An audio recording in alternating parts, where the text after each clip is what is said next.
August 7th, 1942, the volcanic beaches of Guadalcanal. Marine Lieutenant William Hawkins crouched in the pre-dawn darkness, his hands gripping what was supposed to be America's answer to the Thompson submachine gun. The Harrington and Richardson Model 50 Reising weighed just over 6.5 pounds, felt balanced, looked impressive with its walnut stock and machined components. On paper, it was everything the Marine Corps needed, lighter than the Thompson, more accurate, cheaper to produce. Within hours, Hawkins would discover that paper specifications mean nothing when sand gets into a delayed blowback mechanism. He would learn that beautiful machining tolerances become death traps in jungle humidity. And he would understand, as thousands of other Marines would soon understand, that sometimes the worst moment for a weapon to fail is the only moment that matters when someone is trying to kill you.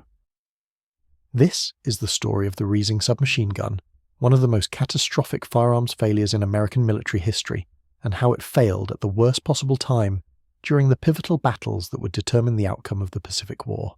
The year is 1938. Europe stands on the brink of catastrophe. Adolf Hitler has just annexed Austria. Czechoslovakia will be next. War is coming, and every arms manufacturer in the world knows it. In Worcester, Massachusetts, a 54-year-old firearms designer named Eugene Reising sits at his drafting table, surrounded by blueprints and prototypes. Reising is not some amateur tinkerer. This man has credentials. He attended Lehigh University, worked for Colt Firearms, and most impressively, he had been part of the team that worked with the legendary John M. Browning on the development of the M1911 pistol, one of the most reliable handguns ever created. Reising's contributions to the M1911 were significant, likely including work on the exposed hammer mechanism. Now, with war looming, Reising sees opportunity. The only submachine gun in American production is the Thompson, and the Thompson has a problem. It's expensive, incredibly expensive. In 1940, a Thompson submachine gun cost the government around $200 per unit. That's roughly $1,500 in today's money for a single weapon. The Thompson is also heavy, weighing over 10 pounds, and its manufacturing process is complex, requiring extensive machining and hand-fitting of parts. Reising believes he can do better. He envisions a submachine gun that costs a fraction of the Thompson's price, weighs significantly less, and achieves superior accuracy. He begins work on a revolutionary design that incorporates features almost unheard of in submachine guns of the era. Most submachine guns of the 1930s and early 1940s operate on a simple open-bolt blowback system. You pull the trigger, a heavy bolt slams forward, strips a round from the magazine, fires it, and the recoil pushes the bolt back against a spring. It's simple, reliable, and allows the weapon to cool between bursts. But it has a significant drawback. That heavy bolt slamming forward just as you pull the trigger disturbs your aim. It's like trying to hit a target while someone is shoving your shoulder. Reising's design is different. His submachine gun fires from a closed bolt using a delayed blowback system. When you pull the trigger, only the lightweight firing pin and hammer move. The bolt is already closed and locked. This makes the weapon inherently more accurate, especially in semi-automatic fire. It's an ingenious design, sophisticated, elegant, incorporating features that wouldn't become common in submachine guns until the 1970s and 1980s. On June 28, 1940, Reising files for a patent. He approaches Harrington and Richardson, a respected Massachusetts firearms manufacturer that had been in business since 1871. H&R agrees to produce the weapon. By late 1940, the first Reising submachine guns are rolling off the production line. The weapon is designated the Model 50. It features a one-piece walnut stock, giving it the appearance of a compact carbine rather than a traditional submachine gun. The barrel is 11 inches long with cooling fins and a cuts compensator to reduce muzzle climb. It has selective fire capability, switching between semi-automatic and full automatic. The magazine holds 20 rounds in a staggered double-column design, similar to modern high-capacity magazines. The weapon's cyclic rate is advertised as around 550 rounds per minute, though independent testing would later show the actual rate closer to 800 rounds per minute. At that speed, you could empty a 20-round magazine in less than 2 seconds. The weapon weighs 6 pounds 12 ounces unloaded, nearly 4 pounds lighter than the Thompson. But the Reising's most impressive feature is its price. While the Thompson costs around $200, the Reising costs approximately $50 per unit. it's 1/4 the price. Harrington and Richardson is so confident in their product that they adopt a company slogan, 6.5 pounds of controlled dynamite. The US Army tests the Reising in November 1941 at Fort Benning, Georgia. The results are not encouraging. Several parts fail due to poor construction quality. The Army orders corrections and schedules a second test in 1942 at Aberdeen Proving Ground in Maryland. During this test, 3,500 rounds are fired. 2 malfunctions occur, one from defective ammunition, one from a bolt malfunction. The Army is not impressed. They decline to adopt the Reising, but the US Marine Corps is in a desperate situation. The Marines are the poor cousin of the American military establishment. The Army gets first pick of equipment, first allocation of resources. The Marines get what's left over. And what's left over of the Thompson submachine guns is essentially nothing. Army contracts and lend-lease agreements to Britain, France, China, and the Soviet Union have absorbed virtually all Thompson production. The Marines need submachine guns. Officers, squad leaders, tankers, paratroopers all require close-range firepower. The bolt-action M1903 Springfield rifle, which the Marines still prefer over the semi-automatic M1 Garand, is not ideal for jungle fighting or close-quarters combat. In November 1941, the Marine Corps examines the Model 50 at their Quantico, Virginia headquarters. The testing is hurried. War is imminent. The Marines find the weapon acceptable when maintained to standards. This caveat, when maintained to standards, will haunt Marines across the Pacific. In early 1942, the Marine Corps officially adopts the Reising submachine gun. They order both the Model 50 with its wooden stock and a variant called the Model 55. The Model 55 is designed for paratroopers and tank crews. It eliminates the cuts compensator and replaces the wooden buttstock with a folding wire stock and pistol grip, making it lighter and more compact. By the end of 1942, the Marines have authorized 4,200 Reising submachine guns per division, with approximately 500 per infantry regiment. The Marines also adopt a semi-automatic only version called the Model 60 for training, guard duty and rear echelon personnel. Over 100,000 Reising submachine guns will eventually be produced. Most go to the Marines, but some are shipped to the Coast Guard, to state guards for protecting war plants, and through Lend-Lease to Canada and the Soviet Union. To understand what happens next, we need to understand what makes the Reising fundamentally different from other submachine guns. The Reising's delayed blowback system is complex. When you fire a round, the bolt must unlock from a recess in the receiver. This is accomplished through a system of cams and levers. For this to work properly, the internal surfaces must be kept clean and properly lubricated. The tight tolerances that make the weapon accurate also make it susceptible to fouling. Even a small amount of dirt or sand can prevent the bolt from locking properly, causing the weapon to fail to fire. The magazine is another problem. The double-stack single-feed design looks impressive, holding 20 rounds in a relatively compact package. But the feed lips are thin and easily distorted. If they bend even slightly, rounds won't feed properly. If dirt gets into the magazine, rounds jam. After early complaints from Marines in training, a redesigned single-stack magazine holding only 12 rounds is introduced. It's more reliable, but holds 40% less ammunition. The weapon has another serious design flaw. The cocking mechanism is a paddle in a slot on the underside of the forestock. To charge the weapon, you have to turn it sideways or upside down, insert your finger or thumb into the slot, and push the heavy bolt against a stiff spring. It's awkward and slow. Worse, during automatic fire, if your finger accidentally slips into that slot, you can suffer broken bones from the reciprocating mechanism. The slot also accumulates dirt and debris. The firing pin is another issue. It's made from a material that corrodes easily in humid environments. When it rusts, which happens quickly in tropical climates, the weapon fails to fire. The weapon's finish is standard commercial bluing, attractive on a sporting rifle, completely inadequate for military service in harsh environments. Within days of exposure to jungle humidity, Reisings begin to rust. The final problem is interchangeable parts, or rather, the lack thereof. Each Reising is individually fitted during manufacture. Parts from one weapon won't necessarily work in another. This means field repairs are extremely difficult. If a part breaks, you can't just swap in a replacement from another weapon. You need the specific part fitted for that specific gun. All of these problems are theoretical until August 7, 1942, when 11,000 Marines of the 1st Marine Division storm ashore at Guadalcanal and smaller forces attack the nearby islands of Tulagi, Tanambogo, and Gavutu. Guadalcanal is an island in the Solomon Chain, located northeast of Australia. The Japanese have been building an airfield there.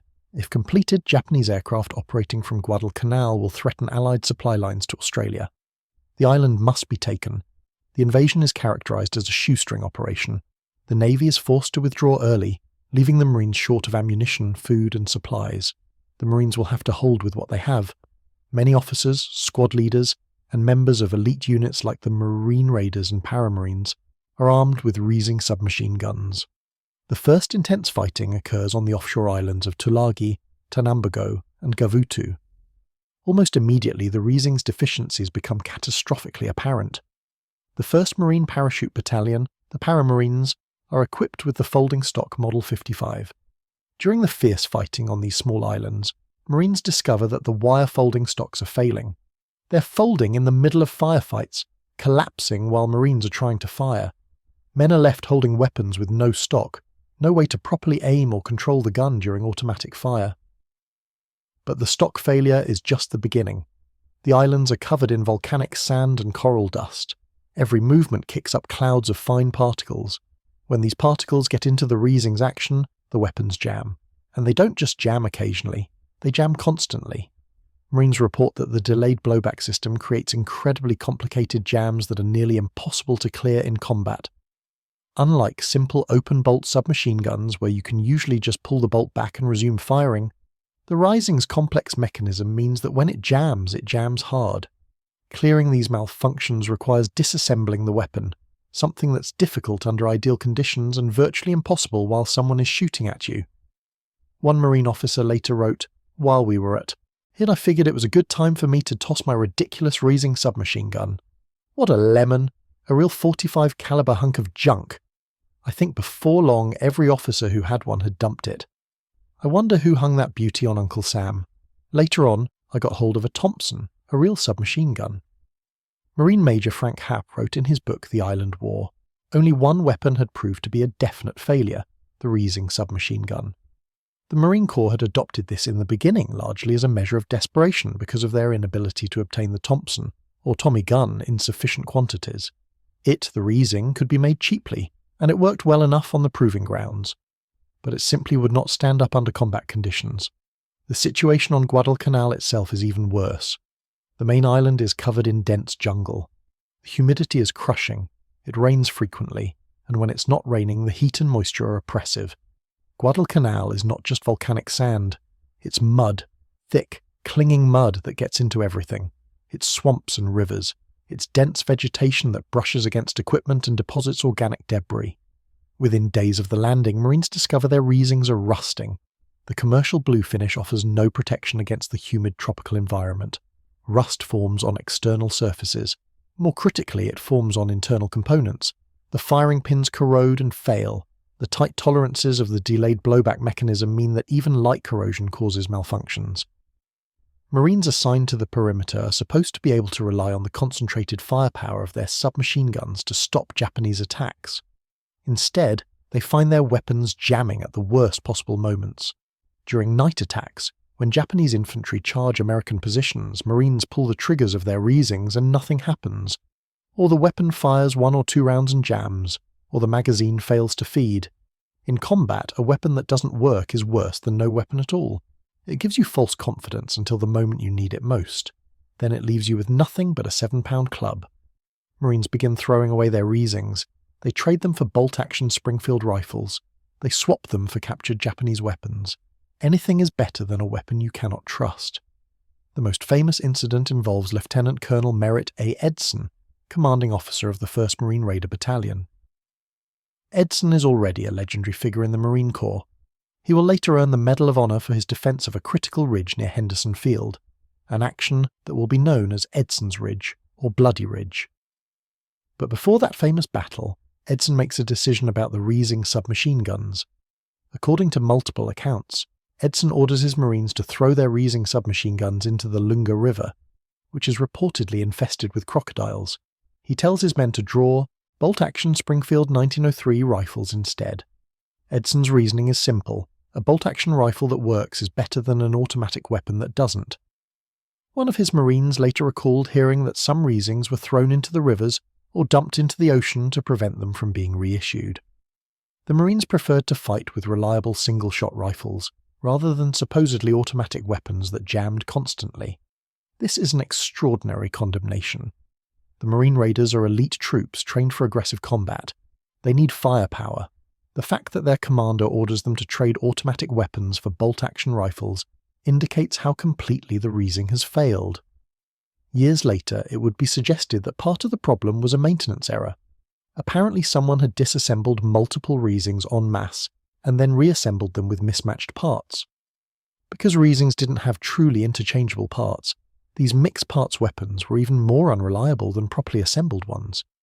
Replacement Reisings with correct parts supposedly performed better when maintained individually. But this explanation misses the point.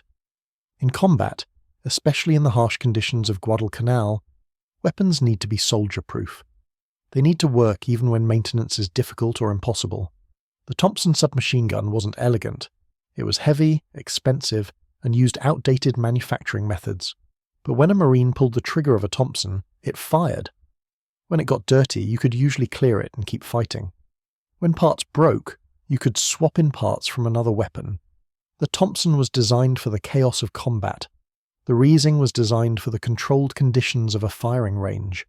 Reports from the field start flowing back to Marine Corps headquarters. The complaints are consistent. The weapon jams constantly. The magazines are unreliable. The weapon corrodes rapidly. Field repairs are nearly impossible. The complex mechanism fails in the presence of dirt, sand, or mud. Some Marines report that keeping the weapon clean enough to function is impossible in jungle conditions. One Marine who served on Guadalcanal stated years later that he had never heard a weapon so virulently condemned as the .45 caliber Reising. The Marine Corps begins making temporary fixes. They reduce the magazine load from 20 rounds to 12 rounds to improve reliability. They introduce the new single-stack magazine design. They issue directives about proper maintenance. But these are band-aids on a severed artery.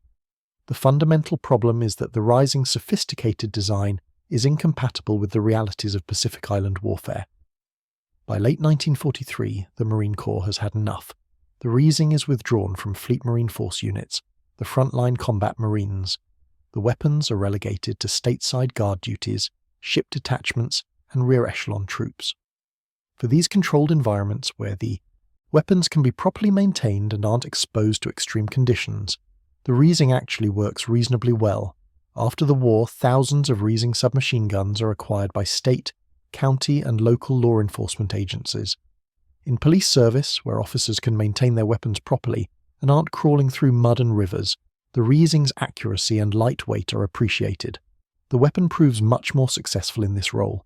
But for combat Marines in the Pacific, the Reising was a failure of historic proportions. The timing of this failure cannot be overstated. Guadalcanal was the first major American offensive operation in the Pacific. The outcome was not certain. The Japanese were veteran troops who had conquered most of East Asia and the Western Pacific. The Marines were outnumbered, undersupplied, and under constant attack from air, sea, and land. When a Marine on Guadalcanal faced a Japanese banzai charge in the darkness, when enemy soldiers were 20 yards away and closing fast, when that Marine pulled the trigger of his Reising submachine gun and heard nothing but a click, that Marine's life hung in the balance. How many Marines died because their weapons failed at the critical moment?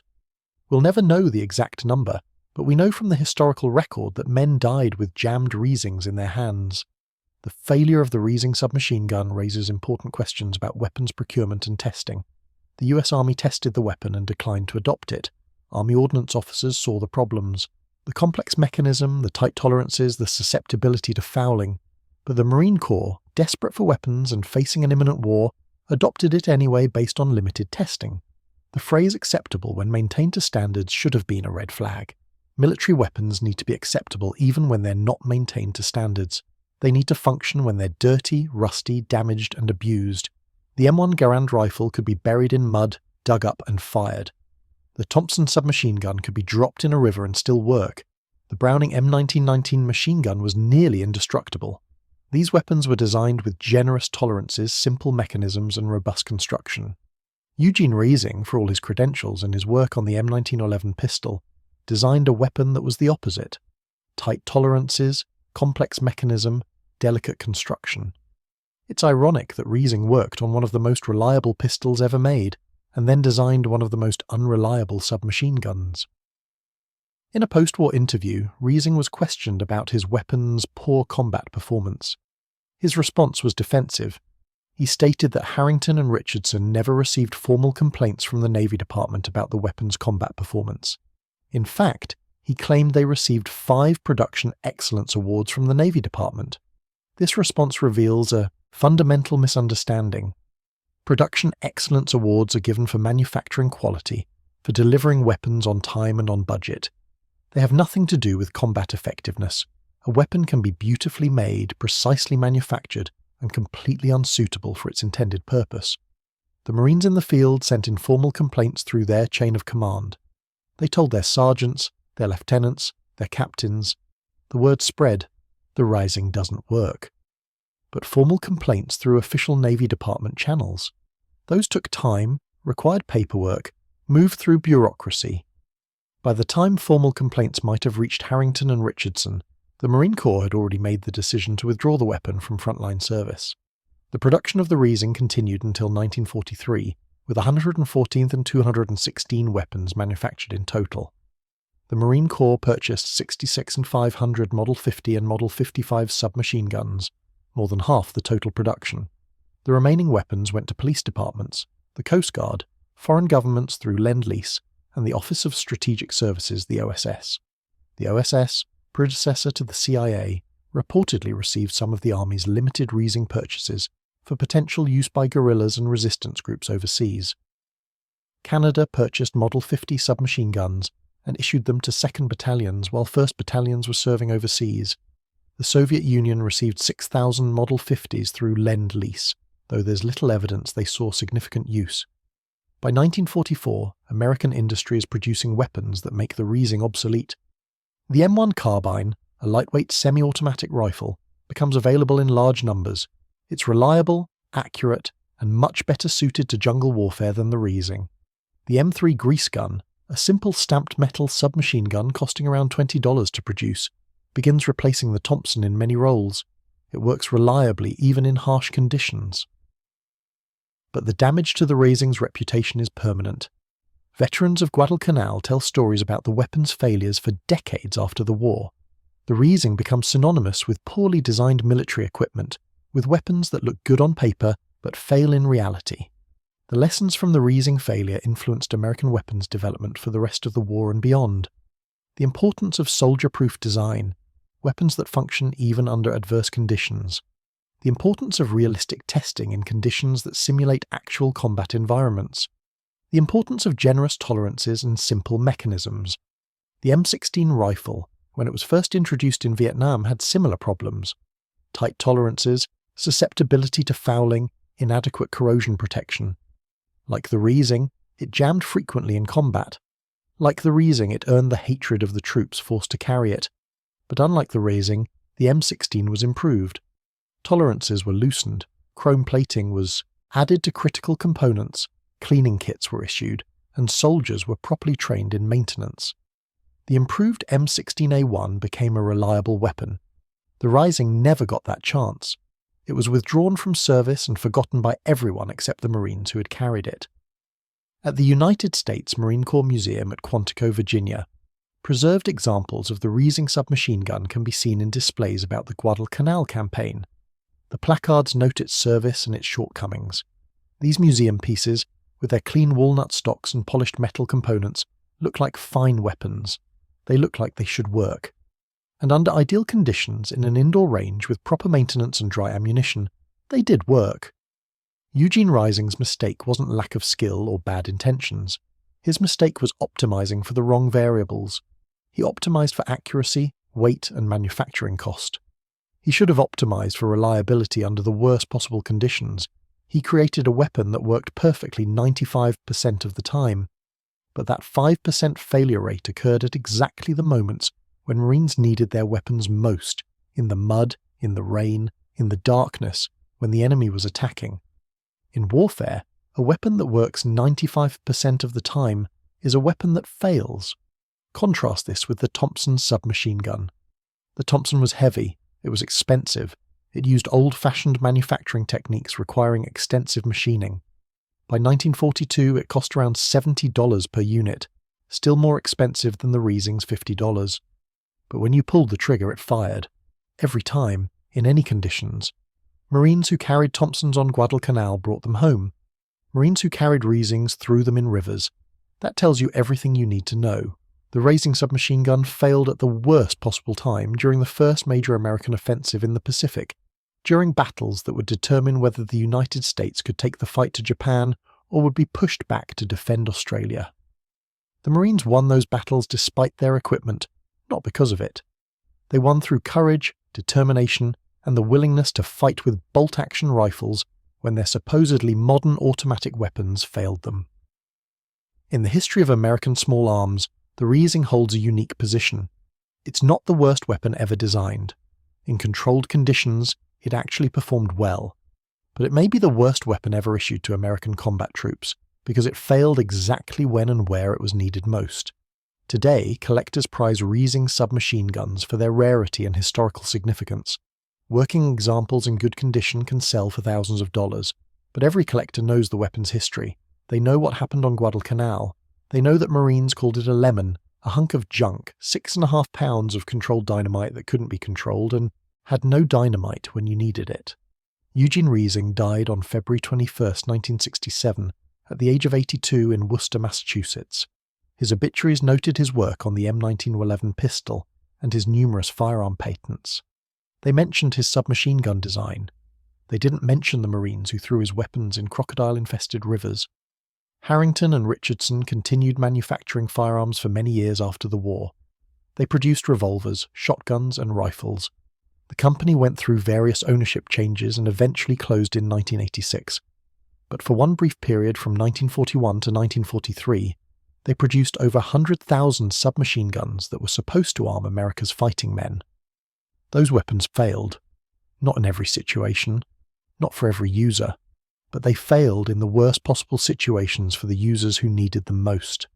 And that failure is why, when historians list the great American weapons of World War II, they mention the M1 Garand, the Thompson submachine gun, the Browning automatic rifle, the M1 carbine, and the Colt M1T11 pistol. They don't mention the Reising, because the Reising is remembered not for what it accomplished, but for what it failed to accomplish, protecting the lives of Marines in combat. The volcanic sands of Guadalcanal and Tulagi still hold secrets.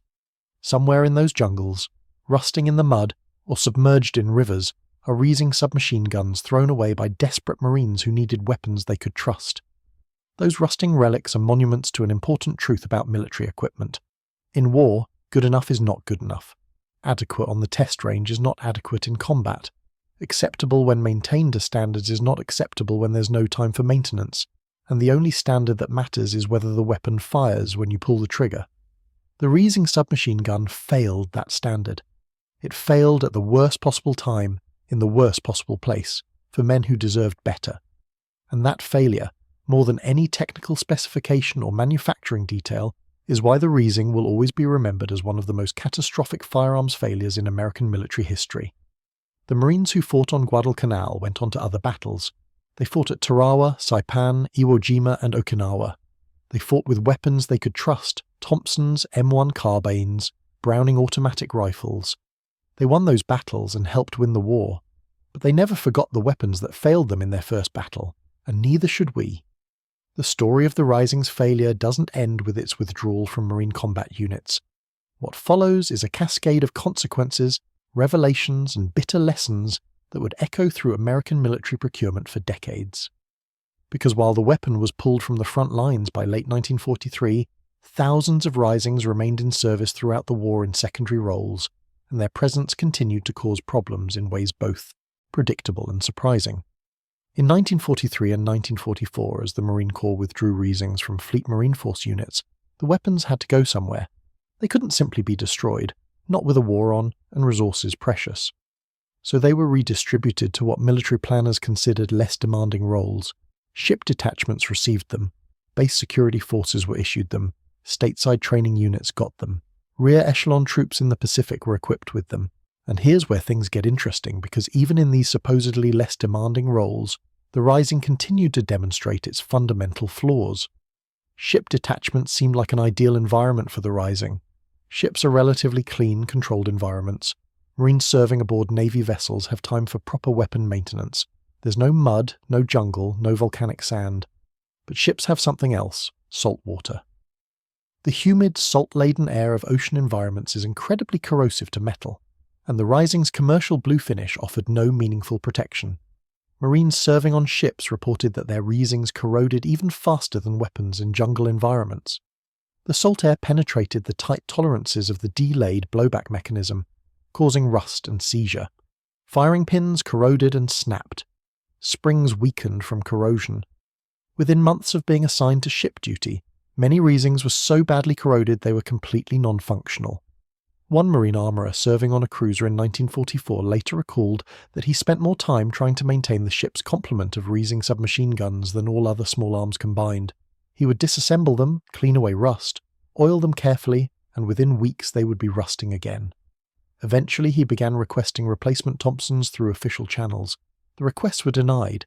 The Thompsons were needed elsewhere, so the Marines on his ship were stuck with weapons that looked increasingly like they'd been recovered from the ocean floor. Base security was another role where the Reising theoretically should have worked. Guards protecting airfields, supply dumps, and headquarters installations aren't crawling through jungles. They're walking perimeters, manning gates, checking identification. They have time to clean their weapons. They're not engaging in sustained firefights.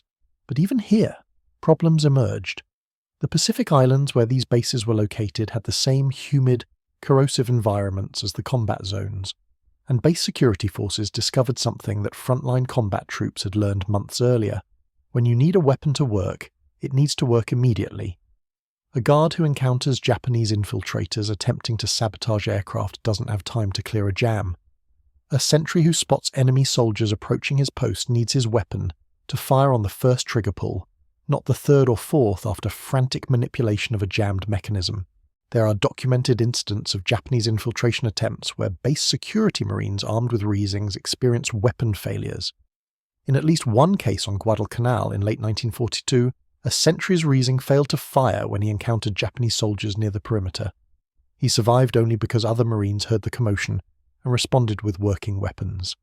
After that incident, the base commander ordered all Reisings turned in and replaced with whatever else was available, even including M1 Garand rifles, which were hardly ideal for close-range security work, but at least functioned reliably. The training role for the Reising proved to be almost darkly comedic. The idea was that stateside training units could use Reisings to train Marines in submachine gun tactics before they deployed overseas, where they would be issued Thompsons or other weapons. But this created a bizarre situation where Marines were being trained on a weapon that everyone knew was unreliable, that veterans returning from the Pacific warned them about, and that they would never use in actual combat. Imagine being a Marine recruit in 1943, standing on a California rifle range, holding a Reising submachine gun while your instructor, probably a veteran of Guadalcanal, tells you about submachine gun tactics. And then imagine that instructor having to explain that yes, this weapon jams constantly. No, you won't be carrying it in combat, but you need to qualify with it anyway, because it's what we have available for training. Some training units simply refuse to use the Reising. They requisitioned Thompsons or M3 grease guns for training, arguing that there was no point teaching men to use a weapon they would never carry in combat, and that didn't work properly anyway. Other units used the Reising but made its unreliability part of the training. Instructors would deliberately induce malfunctions and make recruits practice clearing them. The logic was that learning to clear a Reising's complicated jams would prepare Marines to handle malfunctions in any weapon. Whether this actually worked is debatable, but it at least gave some purpose to training with a discredited weapon. The foreign military aid situation with the Reising is particularly fascinating and largely forgotten.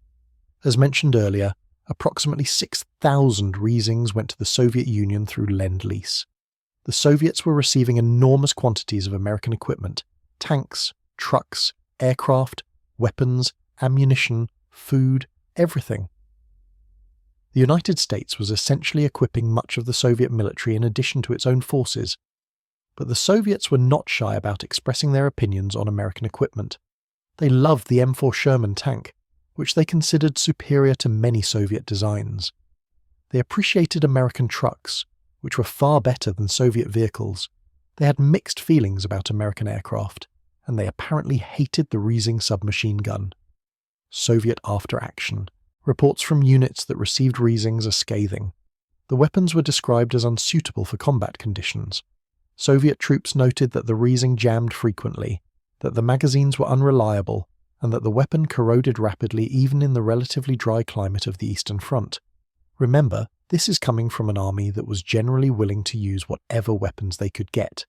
The Soviets used captured German weapons extensively. They appreciated American weapons even when they weren't perfect, but the Reising was apparently so bad that Soviet units reportedly refused to use them, preferring their own PPSH-41 submachine guns, which were crude stamped metal weapons but incredibly reliable. There's a perhaps apocryphal story that circulated after the war about Soviet troops who received a shipment of Reising submachine guns, simply leaving them in their crates and using the wooden crates for firewood while continuing to use their PPSH-41s. Whether this actually happened is uncertain, but it's the kind of story that could be true, and that's telling in itself. The fact that it's plausible that Soviet troops during the desperate battles of the Eastern Front would reject American weapons speaks volumes about how bad the Reising really was. The Canadian experience with the Reising is better documented and almost as negative. Canada purchased several thousand Model 50 Reisings and issued them to second-line units. Canadian troops training in England and later deployed to Italy and northwest Europe generally did not use Reisings in combat, instead being equipped with British Sten guns or Thompson submachine guns. The Reisings were kept in Canada for home defence and garrison duty, but even in this limited role, problems emerged. Canadian armourers reported the same issues as American forces: corrosion, jamming, magazine problems, difficulty with field repairs. One Canadian after-action assessment noted that the Reising was suitable only for controlled environments with proper maintenance facilities, which is damning with faint praise. It's like saying a car is suitable only for driving on perfect roads in ideal weather, not particularly useful for actual transportation.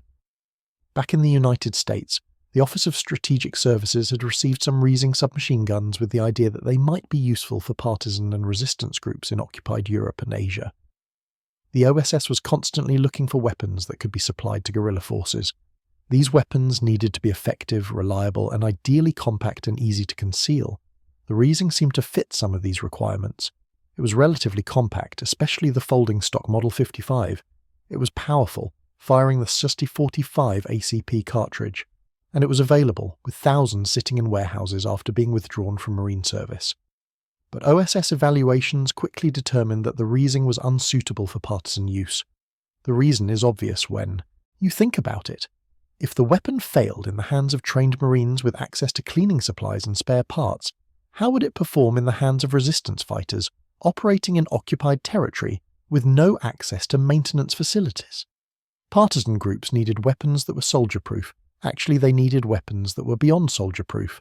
They needed weapons that were peasant-proof, that could be hidden in barns and cellars, that could go weeks without maintenance, that would work after being buried in the ground or submerged in rivers. The Reising failed every one of those requirements. The OSS did experiment with supplying some Reisings to Chinese forces fighting the Japanese. China was receiving enormous quantities of American aid, and the OSS operated extensively in China supporting both nationalist and communist forces against the Japanese occupation.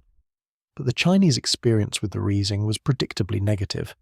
Chinese forces operating in the field had even less access to maintenance facilities than American Marines. The humid climate of southern China was similar to the Pacific Islands, and Chinese troops, while often brave and determined, generally had less training in weapon maintenance than American forces. The result was that Reising supplied to Chinese units failed quickly, and were generally discarded in favour of other weapons. One OSS report from China noted that Chinese troops who received Reisings were initially pleased with the weapons, seeing them as modern American equipment. But within weeks of field use, the weapons began jamming. The Chinese troops, unfamiliar with the complicated mechanism and lacking proper tools and spare parts, couldn't fix them. The report concluded that Thompson submachine guns, while heavier and more expensive, were far more suitable for supply to Chinese forces because they continued working even with minimal maintenance. The Coast Guard's experience with the Reising is interesting because it represents one of the few environments where the weapon actually performed reasonably well. The Coast Guard received several thousand Reising submachine guns for harbour security, boarding parties, and shore patrol duties. These were exactly the kind of controlled environment roles where the Reising could function. Coast Guard personnel were generally stationed at established bases with good maintenance facilities. They weren't slogging through jungles or assaulting beaches. The salt air was still a problem, but Coast Guard armourers could maintain the weapons properly. And in the rare instances when Coast Guard personnel needed to use their weapons, it was generally in short, controlled engagements, not sustained firefights. Coast Guard units reported that the Reising was acceptable when properly maintained. Some boarding parties actually preferred the Reising over the Thompson because it was lighter and easier to handle on small boats and when climbing boarding ladders. The accuracy of the Reising in semi-automatic fire was appreciated for situations where precision was more important than volume of fire. But even the Coast Guard noted that the weapon required more maintenance than other submachine guns and that the magazines were problematic. The Coast Guard continued using Reisings in limited numbers through the end of the war and into the late 1940s, but they were never considered a preferred weapon, just an acceptable one for specific roles. The most successful post-war use of the Reising was in American law enforcement. After the war, thousands of surplus Reising submachine guns were sold to police departments across the United States. For police use, the Reising actually made sense.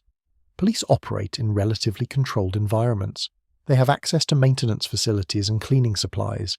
They're not exposed to constant humidity, mud, and salt water, and perhaps most importantly, police rarely use their weapons.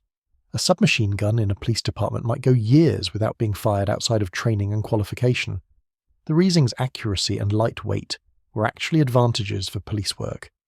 The weapon could be fired accurately in semi-automatic mode, which was important for law enforcement situations where precision was more important than volume of fire. The relatively low rate of fire in full automatic mode meant that police officers were less likely to spray bullets wildly, and the weapon looked professional and modern, which was important for department image. Many police departments happily used Reising submachine guns from the late 1940s through the 1960s. The Los Angeles Police Department, Chicago Police Department, and numerous other agencies equipped their tactical units with Reisings. These weapons performed adequately in police service because they were being used in exactly the kind of environment Eugene Reising had designed them for, controlled conditions with proper maintenance. But even in police service, problems occasionally emerged. There are documented cases of police Reisings failing during critical incidents. In several bank robbery shootouts in the 1950s, police officers experienced Reising malfunctions at crucial moments. These incidents, while rare, were serious enough that many departments began replacing their Reisings with more reliable weapons like the Thompson, or later the Colt 9mm submachine gun. By the 1970s, most police departments had phased out the Reising entirely, though a few agencies kept them in inventory until the 1980s. The technical analysis of why the Reising failed has been debated for decades. Some defenders of the weapon argue that it was simply used in conditions it wasn't designed for. They point out that the weapon worked well in controlled environments, and that the failures in the Pacific were due to improper maintenance and misuse. This argument has some merit but ultimately misses the point. Military weapons aren't designed for controlled environments. They're designed for the worst possible conditions because that's where they'll be used. A weapon that only works when properly maintained is a weapon that doesn't work when you need it most. The delayed blowback mechanism was the fundamental problem. This system requires tight tolerances and clean internal surfaces to function properly. In a sporting rifle or target pistol, where the weapon is cleaned after every use and stored in controlled conditions, delayed blowback works fine. In a military weapon that might be carried through swamps, dropped in mud, exposed to sand and salt spray, and fired without cleaning for days or weeks, delayed blowback is a disaster. The most reliable firearms use simple, robust mechanisms with generous tolerances. The AK-47 Kalashnikov rifle, developed in the Soviet Union shortly after World War II, is the ultimate expression of this philosophy. Stamped parts, huge clearances, a mechanism so simple that it works even when filled with mud. The AK-47 is not elegant, it's not accurate, it's not sophisticated, but it works, always, everywhere, for anyone. The Reising was the opposite: machined parts, tight tolerances, a sophisticated mechanism that required understanding and care. It was a weapon designed by an engineer for other engineers, not a weapon designed by a soldier for other soldiers. Eugene Reising's background working on the M1911 pistol should have taught him the value of reliability, because the M1911 is one of the most reliable handguns ever made. But Reising seems to have learned the wrong lessons from that project. He focused on precision and sophistication rather than simplicity and robustness. The irony is that John Browning, whose M1911 design Reising had worked on, was a master of simple, reliable mechanisms. Browning's designs worked because they used generous tolerances, simple operating systems, and robust construction. The M1911 pistol, the Browning automatic rifle, the M1919 machine gun, all Browning designs, all incredibly reliable. Reising apparently didn't absorb Browning's design philosophy, or perhaps he thought he could improve on it by creating something more sophisticated. The result was a weapon that represented the triumph of theory over practice, of engineering elegance over battlefield reality. There's a lesson here about military procurement that remains relevant today. The military procurement process is supposed to test weapons thoroughly before adoption. The Army tested the Reising and rejected it. The Marine Corps tested the Reising and accepted it. Why the difference? The Army had alternatives. They had enough Thompsons for their needs. They could afford to be selective. The Marines were desperate. They needed submachine guns immediately and couldn't get enough Thompsons. So they accepted a weapon that was marginal in testing, hoping it would be adequate in service. This is a common pattern in military history. Desperate services accept marginal equipment because they need something rather than nothing. Sometimes this works out, sometimes marginal equipment proves adequate or even good. But sometimes, as with the Reising, marginal equipment proves disastrous. The question is whether the Marine Corps should have known better. The testing at Quantico revealed problems with the weapon. The qualification acceptable when maintained to standards should have raised red flags. But the Marines were facing an imminent war and had no good alternatives. In hindsight, they should have rejected the Reising and fought with bolt-action rifles until better submachine guns became available. But hindsight is always perfect. The human cost of the Reising's failure is impossible to quantify. How many Marines died because their weapons jammed at critical moments? How many were wounded? How many close calls occurred where Marines survived only through luck, or the intervention of comrades with working weapons? We'll never know exact numbers because combat reports rarely specify weapon malfunctions as a cause of casualties, but we know from the historical record that Marines died with jammed Reisings in their hands. We know that Marines on Guadalcanal faced Japanese attacks with weapons they couldn't trust. We know that some Marines prefer to fight with bolt-action rifles rather than risk depending on their Reisings. Each of those decisions represents a failure of the procurement system, a failure that potentially cost American lives. There's also a psychological cost that's harder to measure. The confidence of troops in their equipment is crucial to combat effectiveness. Soldiers who trust their weapons fight more aggressively and effectively. Soldiers who don't trust their weapons are hesitant, cautious, constantly worried that their primary tool will fail at the worst moment. The Reising destroyed the confidence of every Marine who carried it in combat. Even Marines whose Reisings happened to work properly knew that other Marines' weapons were failing constantly. This created an atmosphere of uncertainty and distrust that affected unit morale and combat effectiveness. The institutional memory of the Reising failure influenced Marine Corps procurement for decades. The Marines became extremely conservative about adopting new weapons, insisting on extensive testing in realistic conditions before acceptance. When the M16 rifle was introduced in the 1960s, the Marines were initially skeptical, remembering the Reising disaster. Their skepticism proved justified when early M16s experienced reliability problems in Vietnam, similar to the Reising's problems in the Pacific. But unlike the Reising, the M16 was improved and eventually became a reliable weapon. The Marines' insistence on reliability testing, born from the Reising experience, helped push for those improvements. The final judgment on the Reising submachine gun must be that it was a well-intentioned failure. Eugene Reising was not a fraud or a charlatan. He was a legitimate firearms designer who tried to create a better submachine gun. He succeeded in creating a weapon that was lighter, cheaper, and more accurate than the Thompson. But he failed to create a weapon that was more reliable, and in military service, reliability is the most important characteristic. A weapon that doesn't work is worthless no matter how light, cheap, or accurate it might be under ideal conditions.